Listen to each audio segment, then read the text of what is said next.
আল্লাহ রাব্বুল আলামিন বলতেছেন পবিত্র কোরআন কারীমের মধ্যে ফামান তাগা ওয়া সাল হায়াতুদ দুনিয়া, যারা দুনিয়ার মধ্যে সীমা লঙ্ঘন করবে আর দুনিয়ার জীবনকে প্রাধান্য দেবে, এই দুইটা গুণ যদি থাকে আল্লাহ রাব্বুল আলামিন বলেছিলেন ফাইনাল জাহিমা হিয়াল মাওয়া, তার স্থান করে দিলেন কোথায়? জাহান্নাম। এখন আপনি বলেন কোরআনের যতগুলো আয়াত আছে এই আয়াতগুলো যদি কেউ একটা অস্বীকার করে তাহলে সে কাফির হিসাবে গণ্য হবে। আল্লাহ বলতেছেন দুনিয়াতে সীমা লঙ্ঘন করা যাবে না আর কি দুনিয়াকে প্রাধান্য দেওয়া যাবে না। যদি করো করা যাবে না, যদি করো তাহলে কি হবে? আল্লাহ তারপরে আয়াতে বলে দিলেন ফাইনাল জাহিমা হিয়াল মাওয়া, তার স্থানে হচ্ছে জাহান্নাম। তাহলে এখন দুনিয়াকে নিয়ে যদি খাওয়া দাওয়া করতে পারি, দুনিয়াকে নিয়ে যদি পাগল হয়ে যাই তাহলে আমাদের পরিণতি কি হয়ে যাবে? জাহান্নাম হয়ে যাবে। দেখেন এখন বর্তমান সিচুয়েশন দেখেন, বাংলাদেশে আজকে যত মানুষ রয়েছে বেশিরভাগ আজকে দুনিয়া নিয়ে পাগল রয়েছে। নামাজ তো পাঁচ ওয়াক্ত মসজিদে আসলেই না, হারাম জিনিস ভক্ষণ করা যাবে না, অবিরাম হারাম জিনিস ভক্ষণ করেছি, একটুকু অন্তর যাবে না। আমি একটা সিগারেট টান দিলাম, এই অবস্থায় যদি আমার হার্ট অ্যাটাক করে দেয় আল্লাহ, তাহলে আমার কি হবে? আপনি কোথায় ক্ষমতা পেলেন? আপনি সীমা লঙ্ঘন করলেন। আপনি কেন মুখে সিগারেট দিলেন? পৃথিবীতে আল্লাহ জমা করেন জিন্দাবাদী সাইয়্যিদা আবদুল। আমি মানুষ যেমন জিনকে পৃথিবীতে এমনি পাঠাইনি, আমি এমনিতে তাদেরকে পাঠাইনি, আমি এমনিতে তাদেরকে মুখ দেখার জন্য পাঠাইনি, আমি এমনিতে তাদেরকে চেহারা দেখার জন্য পাঠাইনি, আমি এমনিতে তাদেরকে দুনিয়াতে তারা শুধু আড্ডা দিবে তার জন্য পাঠাইনি। আমি পাঠাইছি আমার ইবাদত করার জন্য, আমার দাসত্ব করার জন্য, আমার গোলামি করার জন্য। হে মুসলিম, হে মুসলমান, তুমি শুনে রেখো, যদি আল্লাহর আইন থেকে মুখ ফিরিয়ে নাও, ফাইন তাআল্লাহু ফাইন আল্লাহ থেকে নাও, আমি আল্লাহ বলে দিলাম তোমাকে কাফির হিসাবে ঘোষণা করে দিলাম। আপনি ইমাম সাহেবকে দেখে সিগারেট লুকাবেন, আপনি ইমাম সাহেবকে দেখে গুল লুকাবেন, আপনি ইমাম সাহেবকে দেখে এ করবেন, আপনি তো আরো বিপদে পড়ে যাচ্ছেন।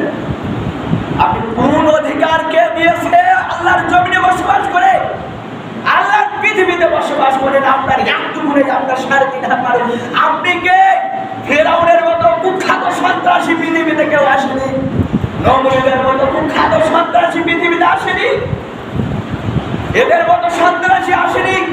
আঙ্গুলের ইশারাতে লক্ষ লক্ষ মুসলমানের জীবন চলে গেছে, আঙ্গুলের ইশারাতে লক্ষ লক্ষ বাচ্চার জীবন চলে গেছে, আঙ্গুলের ইশারাতে হাজার হাজার নারীর ইজ্জত চলে গেছে, আঙ্গুলের ইশারাতে তারা তাদের লক্ষ লক্ষ মানুষের জীবনকে পরীক্ষা করে দিয়েছে। কুখ্যাত সন্ত্রাসী তাদের ইশারাতে চলে গেছে, আল্লাহ তাদেরকে ধ্বংস করে দিয়েছেন। আল্লাহ তাদেরকে পৃথিবীতে রাখেননি। নমরুদের মতো কুখ্যাত সন্ত্রাসীদের একটা পা ভাঙা সাজিয়ে পৃথিবীতে উৎখাত করে দিয়েছেন। ফেরাউনের মতো কুখ্যাত সন্ত্রাসীকে লোহিত সাগরে ডুবাই তাকে হত্যা করা হয়েছে, তাকে ধূলিসাৎ করে দেওয়া হয়েছে। আপনি 3.5 হাত মানুষ, আপনার এত পাওয়ার আপনাকে কে দিয়েছে? আপনার অতি সত্তর আপনার সীমা লঙ্ঘন করার কারণে অতি সত্তর আপনার উপরে বিপদ চলে আসবে। কেন বাজারে গিয়ে আড্ডা দিয়ে সিগারেট খাবো চায়ের দোকানে? কেন গীবত করব? কেন মানুষের কথা নিয়ে আলোচনা করব? আল্লাহ রাসূল সাল্লাল্লাহু আলাইহি ওয়াসাল্লাম বলেছেন, কেউ যদি উপস্থিত না থাকে তার বিষয় নিয়ে কোনো কথা বলিও না, তার বিষয় নিয়ে কোনো আলোচনা করিও না, কোনো কথা বলিও না। এই কথা আল্লাহ রাসূল সাল্লাল্লাহু আলাইহি ওয়াসাল্লাম বলেছেন। সাহাবায়ে জিজ্ঞাসা করলেন, ইয়া রাসূলুল্লাহ, যে ব্যক্তির কথা বললাম গীবতের আলোচনা করতে গিয়ে সেখানে বললেন, আল্লাহ রাসূল বললেন, কেন উপস্থিতি কোনো কথা বলিও না? এমন কথা বলেছো ওই ব্যক্তি যদি শুনে তাহলে বড় কষ্ট পাবে, তাহলে গীবত হয়ে যাবে। সাহাবীরা জিজ্ঞাসা করলেন, ইয়া রাসূলুল্লাহ, এমন কিছু কথা বললাম যে কথাটা যদি ওই ভাইয়ের মধ্যে থাকে, যে ভাইয়ের আলোচনা করলাম ওই ভাইয়ের মধ্যে যদি থাকে তাহলে কি এটাও করা যাবে না? আল্লাহ রাসূল সাল্লাল্লাহু আলাইহি ওয়াসাল্লাম বললেন, যদি ওই গুণটা তার মধ্যে থাকে তাহলে বলা যাবে না। আর আপনি বাজারে চা খাচ্ছেন, একটা মানুষের বিষয় নিয়ে আলোচনা করতেছেন, হাজারো আলোচনা করতেছেন। পৃথিবীর সবচেয়ে ভয়ঙ্কর পাপ রয়েছে, পৃথিবীতে সবচেয়ে ভয়ঙ্কর যেই পাপের ক্ষমার কোনো সুযোগ নেই, যেই পাপের কোনো ক্ষমার সুযোগ নেই। হাজারো তাহাজ্জুদের সালাত করে কাবা ঘরে ঠুকে ঠুকে চাপা মারওয়া দৌড়াদৌড়ি করে কাবা ঘরে চতুর্দিকে চক্কর দিয়ে সেখানে যদি মাথা চিন্তা দিয়ে মাথা ফেলে ফেলাই দেন, তারও যদি গীবত করেন, আর ওই ব্যক্তি যদি মারা যায়, ক্ষমা চাওয়ার সুযোগ পাননি, আপনার এই গুনাহ হাজারো তওবা করেন ক্ষমা হবে না। অথচ আপনি চায়ের দোকানে হাজারো মানুষের আলোচনা করছেন, ওই সমাজের মানুষ অমুক ব্যক্তি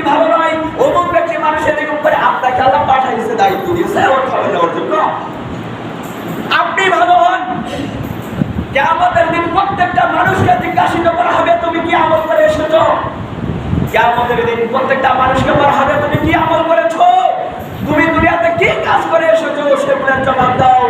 সম্মানিত উপস্থিতি, প্রত্যেক মানুষকে এটাই জিজ্ঞাসা করা হবে। আপনি আরেকজনের বিষয় নিয়ে চিন্তা করে করেন, আরে আপনি কি আমল করছেন সেটা দেখেন।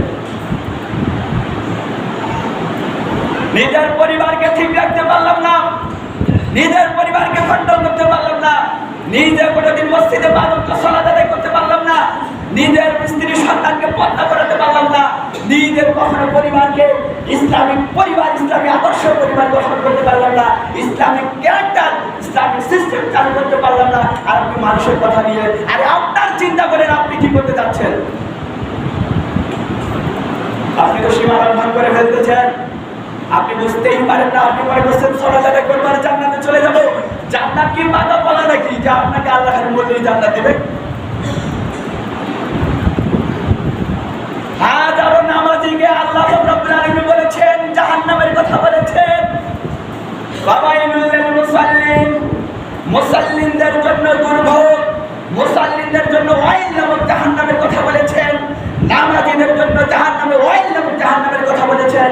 জাহান্নামের মধ্যে একটা গর্ত রয়েছে, বিশাল ভয়ঙ্কর গর্ত, হাজার হাজার সাপ রয়েছে, হাজার হাজার বিচ্ছু রয়েছে, হাজার হাজার কীট পতঙ্গ রয়েছে। সেখানে আল্লাহ ওইখানে ওই বিচ্ছু কীট পতঙ্গ দিয়ে ভরপুর করে দিয়েছেন। ওই গর্তের মধ্যে, জাহান্নামের মধ্যে একটা ভয়ঙ্কর গর্ত রয়েছে, তার নাম হচ্ছে ওয়াইল। ওয়াইল নামক জাহান্নামের গর্ত রয়েছে, ওইখানে সাপ বিচ্ছু আগুন দাউ দাউ করে জ্বলতেছে, কীট পতঙ্গ প্রচুর ভাগ করে রয়েছে। ওই জায়গাতে দেওয়া হবে নামাজীদেরকে, যারা সালাত আদায় করেছে পৃথিবীতে, যারা দুনিয়াতে সালাত আদায় করেছিল তাদেরকে ওইখানে দেওয়া হবে। এখন আপনি নামাজ পড়তেছেন, মনে করছেন আমি বিশাল হুজুর, বিশাল বড় আলেম হয়ে গেছি, আর এইদিকে দেখা যাচ্ছে আপনারা আমাদের চলবে না এগুলো। আল্লাহ বলতেছে আমি যা আদেশ করি পন্থানে পন্থানে পালন করতে হবে, তাহলে তুমি হবে মুসলিম। আর তুমি যখন মুসলিম হবা, আমি আল্লাহ তোমাকে ভালোবাসবো। আল্লাহু আকবার। ভালোবেসে তোমার লাইফের গুনাহগুলো মাফ করব। তুমি সীমা লঙ্ঘন করবে না। আমি যা বলি বলেছি, গীবত করা যাবে না, তুমি করবে না। সিগারেট খাওয়া যাবে না, তুমি খাবে না। মদ জুয়া খেলা যাবে না, মদ খাওয়া যাবে না, জুয়া খেলা যাবে না, যাবে না। ওই চূড়ান্ত সিদ্ধান্ত। অশ্লীল কথাবার্তা বলা যাবে না, ওটাই চূড়ান্ত সিদ্ধান্ত। মানুষের ক্ষতি করা যাবে না, এটাই চূড়ান্ত সিদ্ধান্ত। অন্যায়ভাবে মানুষকে বিপদে ফেলা যাবে না, এটাই চূড়ান্ত সিদ্ধান্ত। কারো জোর করে ক্ষমতা দেখিয়ে অন্য দুর্বল লোককে, তার ছেলে নাই, সন্তান নাই, অর্থ নাই, করি নাই, আমার অনেক কিছু আছে, আমার দাম্ভিকতা আছে, আমার সন্তান আছে অনেক, আমার টাকা পয়সা আছে অনেক, আমার অনেক জমি আছে, অনেক জমা আছে, আমার উপর দিয়ে কেন কথা বলবে, এই পাশের বাড়ি কেন কথা বলবে, তাকে ধরাও পিটাও। আল্লাহ বলছে বেটা তুই দুনিয়াতে পিটাবি, আর তুই বলে দেখ আমার ফেরেশতা তোকে লোহার হাতুড়ি দিয়ে পিটাবে।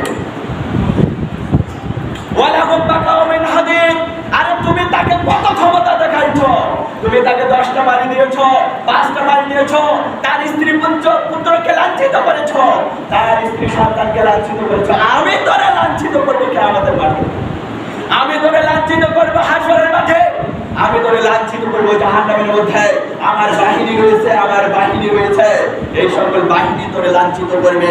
সেদিন এমন লাঞ্ছিত হবে, এমন কিছু লাঞ্ছিত হবে, তুই মুখ দেখাতে পারবি না, তোর পিটাই জাহান্নামে দিব। ক্ষমতা দেখিয়ে লাভ নেই। আপনি নত স্বীকার হন, আল্লাহ যা বলেন তাই বলেন। আমার এই জামাতের যতগুলো মুসল্লি রয়েছে, আমি বিনীত অনুরোধ করবো, আপনারা যারা সিগারেট খান নেশা জাতীয়, আজকেই তওবা করে নেন।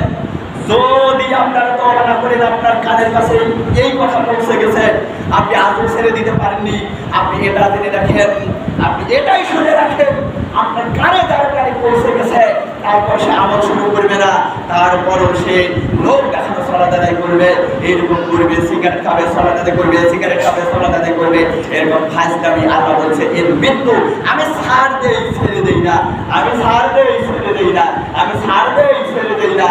আরে তুই কবে খাবি? হঠাৎ করে টানতে আমি তোরে হার্ট অ্যাটাক করে দিব, হঠাৎ করে ব্রেন স্ট্রোক করে দিব, তোরে প্যারালাইজ করে দিব, তুই খাবার মতো ক্ষমতা থাকবে না। বেটা তুই মুখে দিবি, মুখ থাকবে, তোর কাজ করবে না, কাজকে ড্যামেজ করাই দিব, তোর মুখ একটা নিঃশ্বাস নেওয়ার মতো ক্ষমতা থাকবে না, আমি তোর প্যারালাইজ করে দিব, সেদিন তুমি কি করবা? অতএব সাবধান হয়ে যাও। আজকেই যারা এরকম কাজ করে আজকেই তওবা করেন, আমি আপনাকে বাঁচাতে চাচ্ছি। আর দুনিয়ার জীবনকে প্রাধান্য দেওয়া মানে, দুনিয়ার জীবনকে প্রাধান্য দেওয়া মানে খাওয়া দাওয়া ভর্তি করবো। দুনিয়ার জীবনে আপনি কি আপনি কল্পনা করেছেন? আচ্ছা, আপনার সন্তানের জন্য, টাকা পয়সার জন্য, গাড়ি বাড়ি করার জন্য আপনি হারাম হারাম বোঝেন না, কোথায় হারাম কোন হারাম, কোথায় কি, খালি টাকা জমাচ্ছে, খালি টাকা জমাচ্ছে, বোঝেন না হালাল হারাম, খালি টাকা জমাচ্ছে। জমাতে জমাতে টাকার পাহাড় করেছেন, হঠাৎ করে মরে গেলেন। আর আপনি তো মরে গেলেন, আপনার লাশ, স্ত্রী পুত্র বলছে ঘর থেকে বের করে তো লাশ, আর আমার স্বামী না, এটা আমার লাশ, আমার লাশ হয়ে গেছে। তাকে খুঁড়ে একটা মসজিদ থেকে খুঁড়া নিয়ে গিয়ে তাকে বাইরে শোয়াচ্ছে। আপনি নড়তে পারেন না, আপনি চলতে পারেন না, আপনি কথা বলতে পারেন না, অথচ আল্লাহ রাসূল বলছে সব দেখতে পারেন। স্ত্রী পুত্ররা সম্পত্তি নিয়ে ঝগড়া ফাসাদ করবে, এই জন্য ফিতনা বলা হয়েছে। এগুলো ফিতনা মানে পরীক্ষা। এখানে ফিতনা বলা হয়েছে, আপনি যে হালাল বুঝলেন না, হারাম বুঝলেন না, এই সম্পত্তিগুলো আপনি কোটি কোটি টাকা মানুষের মেরে আত্মসাৎ করে আপনি এখানে সন্তানের জন্য রেখে গেলেন, অথচ ওই সন্তানরা আপনার বিন্দু পরিমাণ চিন্তা করে না। তার কি লাভ হলো? আপনি গাড়ি রেখে গেছেন, বাড়ি রেখে গেছেন, আপনার স্ত্রী পুত্র সন্তানরা ব্যবহার করলো, আপনি ভেবেছেন যে আমার কি হবে? চিন্তা করলেন না। আপনি কোনোদিন, আপনি নিজেই একদিন রাতে ঘুমাই যান, মনে করেন যে আমি মরে গেছি, আমার কি হবে? মনে করেন যে আমি মরে গেছি, আমি আর পৃথিবীতে নাই, আমি মরে গেছি, এখন আমার কি হবে? আল্লাহ আমাকে ধরে বলছে হিসাব দাও, তুমি হিসাব দাও। আল্লাহ এরকম বলতেছে, আমি কি হিসাব দেবো? আল্লাহ, আমি দুনিয়াতে তো কিছুই কাজ করতে পারি নাই, আমি যে টাকা উপার্জন করেছি এগুলো হালাল না। আমি এনজিও থেকে টাকা নিয়েছি, আমি গ্রামে গ্রামে এনজিও প্রচার করে দিয়েছি, সুদ খেয়েছি, মানুষের কাছ থেকে টাকা দিয়ে আমি সুদ খেয়েছি। আল্লাহ, আমি তো শেষ, কি হবে? হঠাৎ করে ঘুম ভেঙে গেছে আপনার। আপনি কি চিন্তা করেছেন, কোনোদিন এরকম করেছেন যে আপনি হাজার লক্ষ লক্ষ টাকা এনজিও থেকে টাকা নিচ্ছেন, আপনি হাজার হাজার টাকা ব্যাংক থেকে নিচ্ছেন, আপনি হাজার হাজার টাকা অবৈধভাবে লুট করে কি খাচ্ছেন? আপনি কি কখনো মনে করেছেন যে আপনি মরে যাবেন? কোনোদিন চিন্তা করেছেন?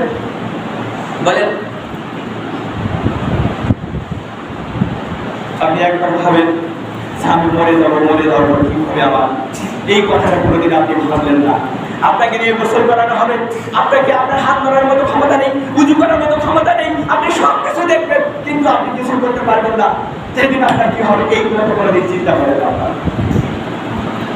হালাল হারাম বোঝেন না, কিছু বোঝেন না, খালি বলতেছেন। আল্লাহ রাসূল সাল্লাল্লাহু আলাইহি ওয়াসাল্লাম এই জন্য বললেন, আমার উপরটা তোমরা শুনে রেখো।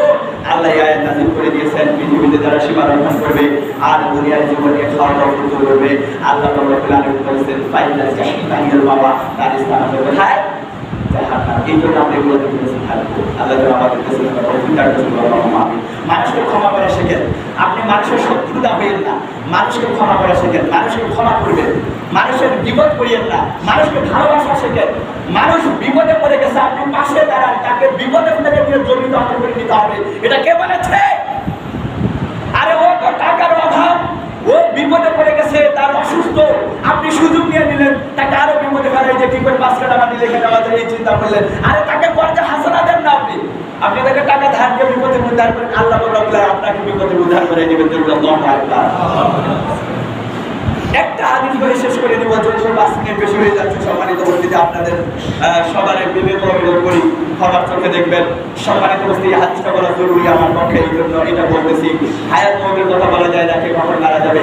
সম্মানিত উপস্থিতি, অন্তত আমি আপনাকে হক কথা বলার চেষ্টা করতেছি, আপনারা আমল করার চেষ্টা করবেন।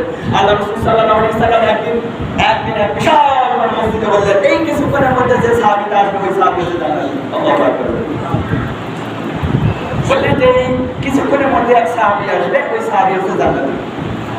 কিছুক্ষণ পর সাহাবী সবাই পরে বললেন, কোন সাহাবী জান্নাতি দেখি? হঠাৎ করে চলে আসলেন, এক সাহাবী চলে আসলেন, আসার পর বসে পড়লেন, সবাই তার দিকে তাকিয়ে আসলো, এই কি জান্নাতি? 3-4 দিন পর আবার এক মসজিদে সাহাবীরা সুন্নাত বললেন, আজকে এই কিছুক্ষণের মধ্যে এক ব্যক্তি আসবে, ওই ব্যক্তি হচ্ছে জান্নাতি। তোমরা যদি জান্নাতি মেহমানকে দেখতে চাও তাহলে ওই হচ্ছে জান্নাতি। সবাই চাতক পাখির মতো তাকায় আছে, জান্নাতি মেহমানকে দেখতে হবে, কে জান্নাতি? হঠাৎ করে চলে আসলে এক ব্যক্তি, ওই যে গতদিনে যে ব্যক্তি এসেছিলেন, ওই ব্যক্তি এই আসে বসে পড়লো। আবার 3 দিন পর বললেন, আবার 3 থেকে 4 দিন। আবার বললেন মুসনাদ আহমদ হাদিসটা এসেছে। আবার বললেন এই সাহাবীরা তোমরা শোনো, এইখানে এই কিছুক্ষণের মধ্যে এক সাহাবী আসবে, ওই সাহাবী ওই ব্যক্তি হচ্ছে জান্নাতি। সবাই তাকিয়ে আছে কে জান্নাতি। হঠাৎ করে চলে আসলো, আসার পর দেখলেন ওই যে ওই ব্যক্তি আবার এসে বসে পড়েছেন। জোরে আল্লাহু আকবার। দুনিয়াতে জান্নাতের সার্টিফিকেট পেয়েছেন। সাহাবীরা অবাক হয়ে গেলেন, এই জান্নাতি কি করে হতে পারে? আল্লাহ রাসূল সাল্লাল্লাহু আলাইহি সাল্লামের মুখ থেকে বলে দিন মিথ্যা কথা বলে না, জান্নাতি। ওই সাহাবীদের মধ্যে থেকে আব্দুল্লাহ ইবনে আমর ইবনে আস জন্মিত হয়ে গেলেন, আশ্চর্য হয়ে গেলেন। এ কি আমল করেছে দেখি তো, আমাকে খোঁজ নিতে হবে। কি এমন আমল করেছে দেখি তো, খোঁজ নিতে হবে আমাকে। হঠাৎ করে একদিন তার বাসায় চলে গেলেন। যাওয়ার পর বললেন যে সাহাবী শোনো, আমার বাসায় একটু সমস্যা, আমি তোমার বাসায় আমি মেহমান হতে চাই 3 দিন, তুমি কি আমাকে মেহমান হিসেবে রাখবে? আব্দুল্লাহ ইবনে আমর ইবনে আস এই কথা বললেন। সাহাবীকে বললেন হ্যাঁ অবশ্যই, তারা মেহমানদারি ভালোবাসে, আর আমরা মেহমান আসলে কি করে বাড়ি পিটানো যায় সেই বুদ্ধি করি। অথচ কোন একটা মেহমান যদি বাসায় আসে তাহলে যতক্ষণ পর্যন্ত সে চলে না যাবে আল্লাহ অসংখ্য বিরাম রহমত করবেন, নাজিল করে দেন। 3 দিন থাকলেন, খুব গভীর পর্যবেক্ষণ করতেছেন যে সাহাবী কি এমন আমল করে যে জান্নাতি বলা হয়েছে, কি এমন আমল করে খোঁজ করতে কিছু মিলেন না। 3 দিন পয়দা থাকার কথা ছিল, 3 দিন হয়ে গেল। পর এখন আব্দুল্লাহ ইবনে আমর ইবনে আস চলে যাবেন। আর কিছু যখন বললেন না তখন বললেন সাহাবী শোনো, আমি আসলে বাসায় কোনো সমস্যা নেই, আমি তোমার বাসায় এসেছি একটা খোঁজ নেওয়ার জন্য। আল্লাহ রাসূল সাল্লাল্লাহু আলাইহি সাল্লাম এই ধরনের কথা বলে আর মুখে রাখতে পারলেন না, বলে ফেললেন যে আল্লাহ রাসূল সাল্লাল্লাহু আলাইহি সাল্লাম এরকম 3 দিন বলেছে, একদিন নয়, 3 দিন বলেছে যে তুমি জান্নাতি মেহমান। কি এমন আমল করে আমাকে বলবা? আমার মন শান্তি পাচ্ছে না, আমার মন শান্তি পাচ্ছে না। এরকম অনেক ইশারা করে বাচ্চাদেরকে চলে যেতে পারে, আর শান্তি পাচ্ছি না আমি, তাহলে কি হবে? তখন সাহাবীরা বললেন যে আমরা এমন কিছু আমি এমন কিছু আমল করি না, তোমরা যেরকম আমল করো ওইরকমই আমল করি। আমি আল্লাহর জিকির করি, 5 ওয়াক্ত নামাজ পড়ি, জামাতে পড়ি, তারপরে রাতে তাহাজ্জুদের সালাত আদায় করি, তারপরে কি তাসবিহ তাহলিল করি, আল্লাহর পবিত্র ঘোষণা করি, এর ভালো আমল করি না। তা বলতেছে তবে হ্যাঁ একটা ভালো আমল করি, একটা আমল, ওইটাই হয়তো জানি না আল্লাহ রাসূল মনে হয় ওইটাই কথা বলেছেন যে ওইটাই আমাকে জান্নাতের পথ দেখাচ্ছে। কি বলতেছে? আমি যখন রাতে সব কাজটা শেষ করে যখন বিছানায় চলে যাই, ওই বিছানায় যাওয়ার পর আমার মনে কারো প্রতি কোনো রাগ নেই, কোনো অভিমান নেই। যত মানুষ আমার সঙ্গে খারাপ ব্যবহার করেছে, আমি রাতে এসে আল্লাহর কাছে বলি আল্লাহ আমি তাদের প্রতি তাদেরকে আমি মাফ করে দিলাম। আমি তাদেরকে মাফ করে দিলাম, আল্লাহ তাদের প্রতি আমার কোনো রাগ নেই, তাদের প্রতি কোনো কিছু আমার কোনো অভিমান নাই, আমি তাদেরকে মাফ করে দিলাম, আল্লাহ তুমিও আমাকে মাফ করে দাও। এরকম বলি প্রত্যেক দিন আমি আমল করে আর ঘুমাই। আল্লাহ রাসূল সাল্লাল্লাহু আলাইহি ওয়াসাল্লাম বলেন এই আমলটাই আব্দুল্লাহ ইবনে আমর আস বললেন এই আমলটাই তোমাকে জান্নাতের দিকে নিয়ে গেছে। আল্লাহু আকবার। আর আমরা কি করে মানুষের কাছে শত্রুতা করি? করবে না অপরাধ হলে তাকে ধরে পিটাও, কোনো একটু হলেই তাকে ধরে পিটাও। মাপ জিনিসটা শিখি না, তোমাকে মাফ করবে কেমন করে আল্লাহ? এই জন্য মানুষকে ভালোবাসা শিখি, দুনিয়াকে প্রাধান্য না দেই, সীমালঙ্ঘন না করি।